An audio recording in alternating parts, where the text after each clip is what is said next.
What was it bad? What do we get here? Devastate yet again. Over. Solar Strike, if you could believe that. Over. Oh my god. Doing damage that turn.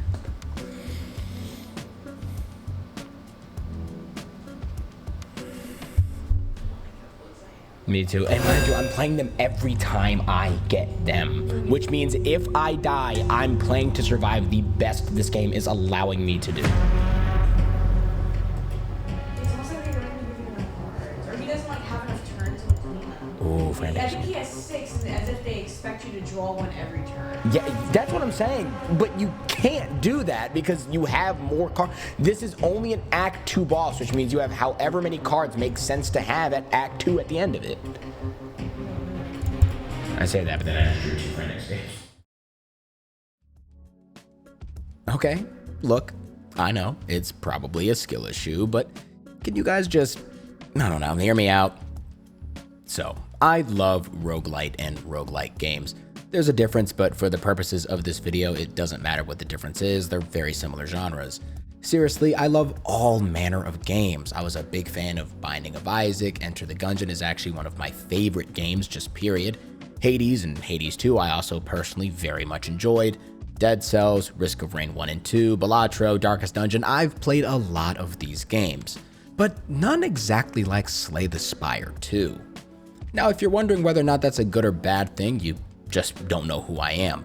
It's both and neither, depends on who you are or who you ask. And to say it's good or bad flatly is 100% of the time an oversimplification if we're talking about an entire game, even if that game is a modest 2 or so gigabytes. The most important question I have to answer during this video is, what type of person would enjoy a game like Slay the Spire 2? Well, a person like me. Sometimes, and maybe that's really the nature of roguelite games as a genre, but we'll get more into that later. Slay the Spire 2 is a turn-based deck-building roguelite game in early access, so it's incomplete, and that's pretty important when it comes to assessing a game. Though, it's likely when it comes to my specific assessment, it won't play that huge of a role. You play as one of 5 characters, and each of those characters, in my opinion, have cool designs and expressively unique playstyles.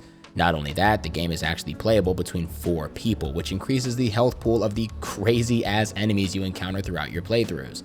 All in all, a pretty simple formula for a pretty good time.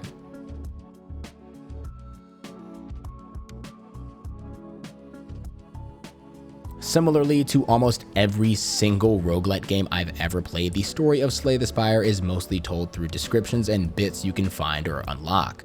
You find these bits in the form of epics by completing runs, and by completing runs I do mean dying on runs, which you will be doing a lot in this game. That's not merely a function of Slay the Spire 2, it's a function of the genre in case you're unfamiliar. Dying and starting over is the bread and butter of roguelites. Each character has their own lore, though since the game is in early access, a lot of the lore is incomplete. Still, I always have to give any developer credit when they put time and effort into creating characters so interesting in appearance and naming convention that you almost can't help but want to learn more about them. In fact, you know what, let me just go over 5 characters right now. The Ironclad, who is your starting character and has the most basic and beginner-friendly game plan and cards. I think he looks great, and when you look at him, he evokes a warrior class, which sometimes reminds us of something knightly or noble or just, I don't know, generally moral. But when you get a good look at his cards and the art on his cards, you get the sense that he's actually something darker and less reputable. The Silent, the first unlockable character, who also evokes a pretty standard RPG class, a rogue. They're aggressive, relying on playing many cards per turn and stacking up damage by rapid onslaught and sometimes poison. Think of a death by 1,000 cuts type of character. I'm not sure how often we see rogue-type classes in video games be portrayed in this sort of tribal-esque way, but I think it's a nice twist on the standard leather-wearing European-inspired rogue.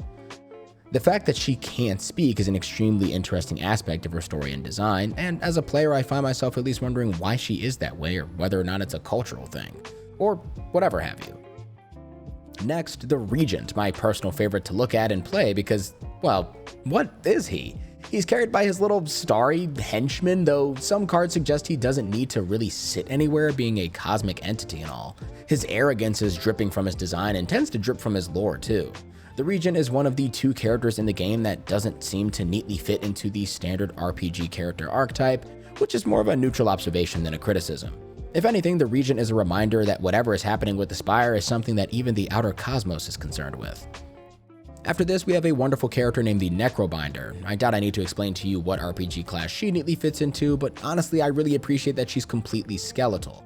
It's not that I don't like a sexy, edgy necromancer type, I'm sure a lot of us do, but that's probably not always necessary. Most striking about Necrobinder is actually how small she is in comparison to the other characters, suggesting, I guess, that she's a child, which is further expressed by the fact that she has a skeletal hand companion she has affectionately named Asti.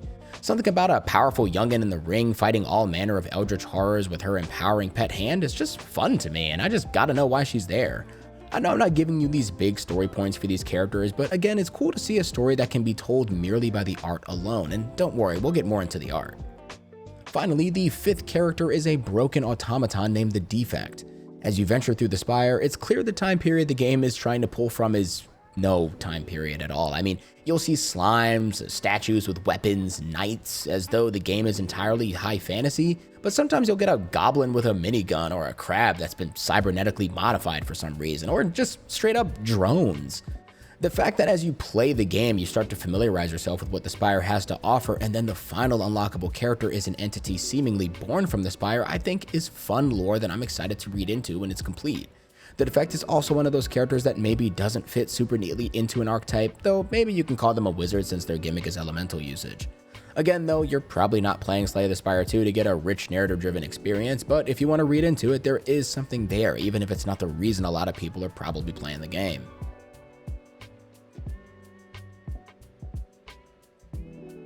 Like I said before, the story of a lot of roguelike games isn't told explicitly, so the developers have to find alternate ways of giving personality to things without sitting us through cutscenes. One of those ways could be things like strong dialogue during downtime, like in Hades and Hades 2. But another one of those ways is incredible art. As I said before, Slay the Spire 2 relies on playing cards to perform actions, and each one of those actions has a name and some sort of depiction on it. Without fail, at least in my opinion, they're all great. Not only because card art is a cool niche of artistic expression, but because it also gives personality to the characters the cards belong to, and I just really appreciate that. Not only that though, the enemy designs from an aesthetic point of view are really pleasing and interesting to me, even when they're intentionally downright hideous. I was playing this game with my girlfriend the other day and we found ourselves saying, "What the f*** is that?" almost every time we ran into an enemy we had never seen before, and that's in part because you just never know what to expect when you encounter something. The game does a great job in making you feel the uncertainty that must occur when you're going through a procedurally generated tower, because the creature design is just so damn over the top sometimes you can't help but be afraid, awestruck, and surprised all at once. Though, if I'm honest, that's probably the last positive thing I'll say about these bitch-ass, annoying-ass fucking pieces of shit-ass. Yeah, alright, okay. I'm calm, I'm cool.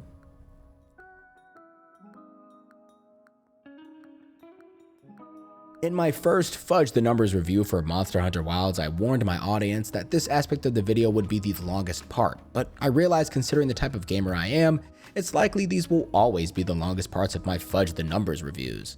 If you're aware of my online presence prior to this video and the video before it, you probably know I really appreciate a game you can really sink your teeth into when it comes to learning how the game operates. And further, I really enjoy learning the upper extent of what the developers allow you to do.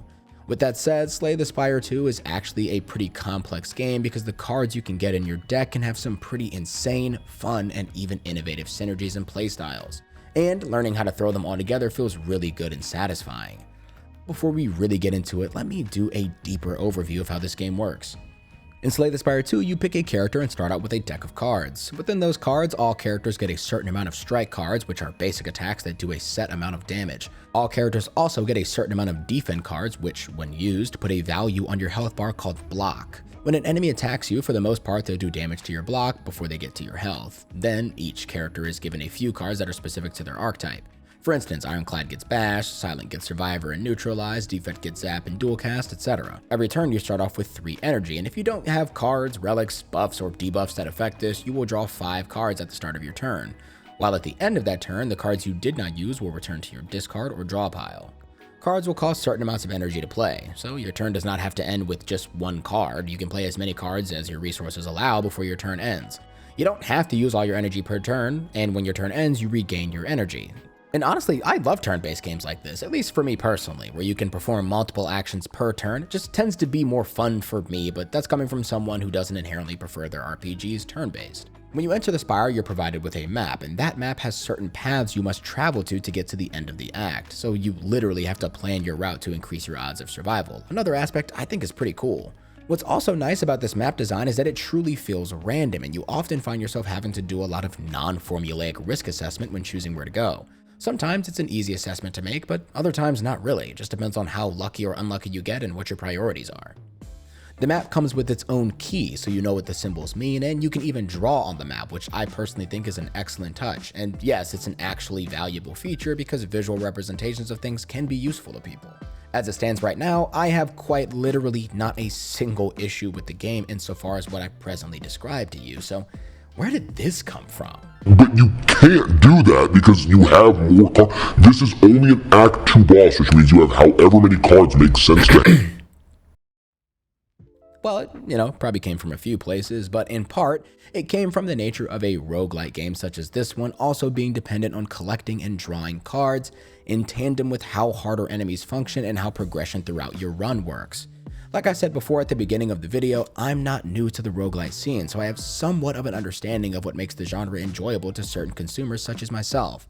In part, there is an allure to not knowing what you're getting into and just figuring it out along the way. You open up Risk of Rain 2, you blast some aliens, collect some items, and unless you're using the Artifact of Command where you choose the items you get, they're mostly random. Sometimes you luck out, but sometimes you don't.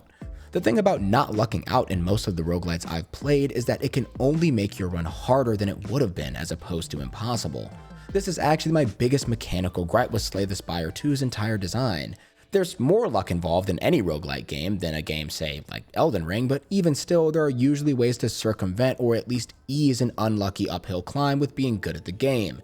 Being good at shooting or dodging or reading the enemy you're fighting, having a surefire strategy you can employ against the enemy, because even if you don't get that health upgrade you needed and enter the dungeon, even if you didn't get that extra tougher times in Risk of Rain, even if you didn't get those strong ice weapons in the beginning of your Dead Cells run, you still have your weapon and you can still use them.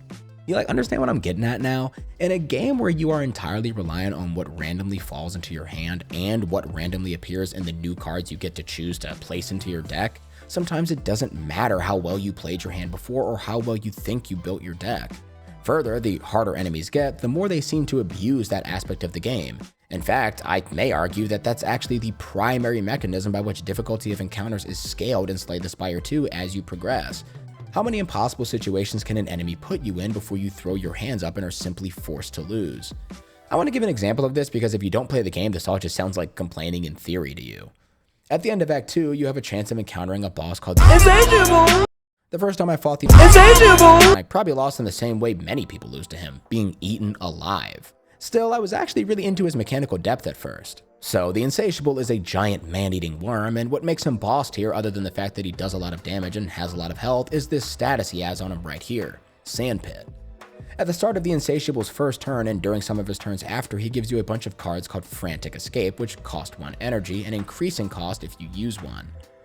Frantic Escape increases the amount of turns it'll take before the Insatiable wipes you off the face of this mortal realm by 1 turn. Ordinarily, I think that's a really cool way to make us as the player feel the horror and urgency of encountering a huge man-eating worm in an ever-enclosing sand trap. But you soon realize that your entire fate relies on whether or not you can draw Frantic Escapes, and there's no guarantee you ever will, especially when you need them most. So, here's the strat. Kill him as fast as possible, obviously, but odds are at the end of Act 2, and also depending on who you're playing as, you don't really have that option. But let's say you actually do hypothetically have that option somewhere in your draw pile. What if you just don't draw any cards that do a lot of damage? Or it's not like Sandpit is the only way the Insatiable is doing damage to you, you still need to draw and play defend cards as well. And remember I told you, Frantic Escape costs 1 energy to use, so that takes the place of using a card that could have played to end the fight quicker. Let's say you really want to get far away, and you can because you drew 2 Frantic Escapes, but one of those Frantic Escapes you drew a turn before and used. Well, recall what I said before, the cost of the card increases by 1 if you use it. So if you use 2 Frantic Escapes, you've likely used 100% of your energy doing no attacking or blocking, or even buffing yourself to do big damage the next turn. I'm not even done. Since the Insatiable gives you more Frantic Escape cards the more you play against him, the chances of you getting one statistically increases. But since you only draw a small amount of cards every turn, the less of your cards you have in your hand or deck, the more likely it is that you'll be able to do nothing other than Frantic Escape, which means he isn't losing health and you're not blocking. Well, okay, let's say you have a really big deck. Great, but not really, because if you have a bigger deck, the chances of you drawing any frantic escapes at all becomes lower because the pool of cards it's choosing from is obviously larger. So if you think the strategy is not having a bloated deck, not really, but also the strategy isn't having a smaller deck either, because if you have less cards, you're less likely to have accrued strong cards that do tons of damage prior to that. And further, you have a higher chance of the fight lasting longer, and therefore your deck becoming dominated by frantic escapes, which you only want when you need, not all the time, because they're taking the place of a card that could have done damage or defended against it. So I guess the perfect strategy is getting lucky enough before you fight the Insatiable to have a deck that's small enough to avoid never seeing a frantic escape, big enough to not have frantic escapes dominate your deck, and also let's just hope you found enough cards that do high damage for not that much energy. Oh, and also good defensive cards, but again, make sure your deck isn't too big or too small. I mean, it's almost like you have to build around encountering the Insatiable only to find out that he's one of multiple potential bosses you can meet in Act 2. Now, you do know what the boss is going to be as soon as you enter the beginning of an act, so you can start preparing, hypothetically, but what does preparation even look like in Slay the Spire 2? I'm glad you asked that. Remember when I was talking about that map earlier? Here's an example of one right here. If you look over here on the right side, you'll see a key, enemies, elite enemy shops, random spots. You're rewarded every time you complete an enemy encounter. Those are called combats. One of those rewards is always a new card, but it can be that in gold, or potions, a relic, etc. You can opt to actually ignore any rewards you get, but in my experience, you really do want more cards because the cards you start out with are just not potent, so you should spend at least the first act getting some cards under your belt. The question mark spots can be anything, including combats, but sometimes they're just random encounters that can net you cards, potions, or things called relics. Think of relics as items you carry with you throughout your run that affect the way certain aspects of the game behaves, and some of them are extremely strong. I'd say OP, but actually nothing feels that OP in Slay the Spire 2 come late game if I'm honest, because you're always liable to be completely invalidated by a strong enemy, quite literally no matter what you have or who you're playing as. Here's an example of a relic right here, Miniature Tent. I actually just unlocked it the other day and quickly realized it's got to be one of the best relics in the game. It reads, allows you to select any number of options at a rest site.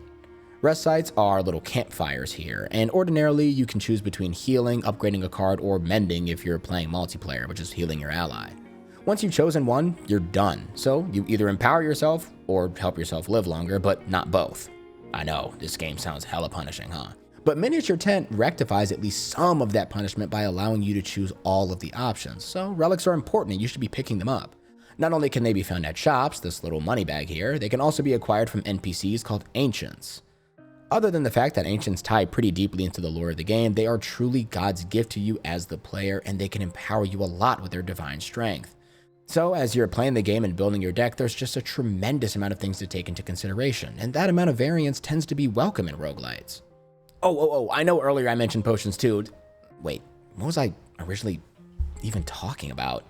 Oh, right, what does preparation even look like in Slay the Spire 2? I mean, it's complicated because it's hard to prepare for the myriad things that could befall you during a room, perhaps more so than any other roguelite I've ever played, but maybe that's just the nature of a game like this, and maybe that's okay? I don't know, it's complicated.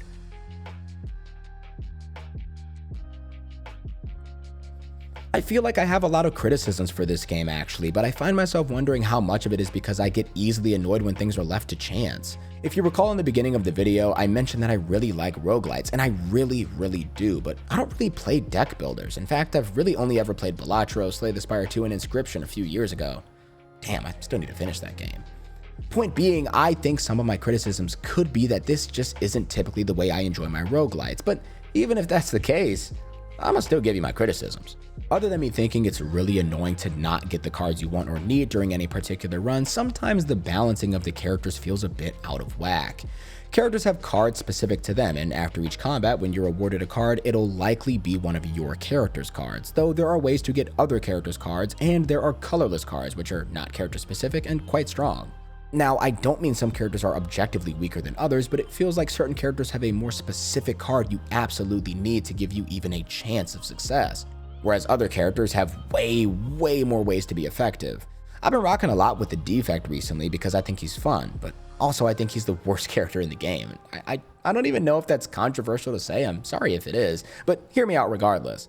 I think he's the worst character in the game, not because he has the lowest potential. No, all of the characters have the ability to be completely and totally insane. But with the defect, it feels like if you don't get one specific card, one that can increase the amount of orb slots you can have during combat, then you just don't have any hopes of winning. The defect as a character revolves around these orb slots up here. Each orb you have takes a specific effect after you end your turn, depending on what element the orb is.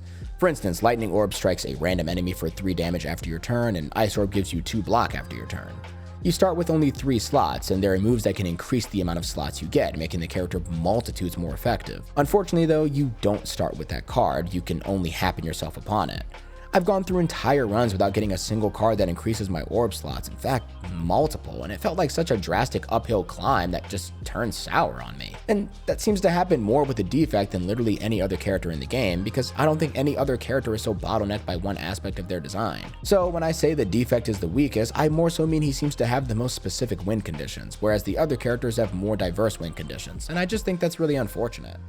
The game is in early access still, so maybe that balance will work itself out. Or hell, maybe I'm just really unlucky and it's not even a real issue, but it feels like one when I'm playing it. Another thing I absolutely have to gripe about is the sense of risk-reward in that game and how utterly bizarre it feels sometimes. This isn't really a big criticism, and let me be perfectly clear, I don't even think it's that bad of a thing, but it makes me so irrationally upset. I just feel like I have to talk about it. Like, look at this encounter you can have. Why would anyone ever choose this option? Like, seriously, in a game that can so easily snowball on you, why just have things like this in the game? Like, yeah, I'm gonna choose to nerf myself right before this boss I'm already underprepared for. you know, you're right. I'm raging, but why is this in the game? And maybe you like unlock something for doing this, an achievement, or maybe some new cards or relics or something. Speaking of relics, look at this. Imagine spending your actual hard-earned gold on— My bad. Nope, that's me. That's on me. I think the part that makes me so overly mad about it is that the game actually displays it's perfectly competent on good risk-reward options and decision-making, as opposed to just shoving false choices in your face. So whenever you get a false choice, it just feels like, sorry, why are you even presenting me with this as though it's a choice at all? Again, it's truly not a reason to not buy the game, it's just kind of weird to me. And maybe look, there's actually an achievement hunting thing or you get cool unlocks for choosing obviously worse options. I could truly believe that, and if that's the case, I don't even know if my opinion on it would change, but that could just be me and I'm fine with that.